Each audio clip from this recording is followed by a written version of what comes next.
ልውደድህ መልሼ አው ከራሴ ቀንሼ መልሼ ላፍቅርህ መልሼ አው ከራሴ ቀንሼ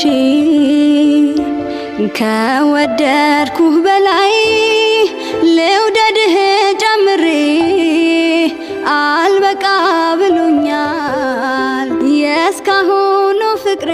እኔም ከመሀላችሁ መውጣት አለብኝ። እንደውም ካሁኑ ነው መጀመር ያለብኝ፣ ምክንያቱም በጣም ነው የሚወድሽ። እኔም የምወደውን ሰው ነው እንደ ስጦታ እየሰጠሁሽ ያለሁትና አብራችሁ እንድትሆኑ ፈልጋለሁ። ማርታ ማለት እኔ የማይገባኝ ቦታ ነበር እስካሁን ድረስ የቆምኩትኝና የሚገባኝ ቦታ ከናንተ ህይወት መውጣት ነው። ከናንተ ህይወት ወጥቻለሁ እና ብትታረቁ አብራችሁ ብትሆኑ ደስ ይለኛል። እኔ ፍቃደኛ ነኝ ሶሊ እንዳለችው ከመሀላችን ከወጣች። ስለዚህ ማንም በህይወታችን ገብቶ የሚወጣበት ስለሌለ እኛናችሁ ብንታረቅስ ፍቃደኛ ትሆኚ?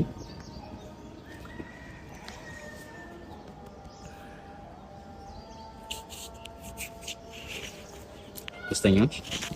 አመሰግናለሁ ሶሊ። በጣም ችግር የለም ማለት ያው እናንተ ከተፈላለጋችሁ ደስተኛ ከሆናችሁ እኔም ቀለል ይለኛል፣ ደስ ይለኛል።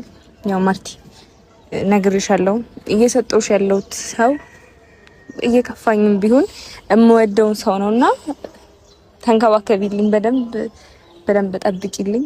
ሰላም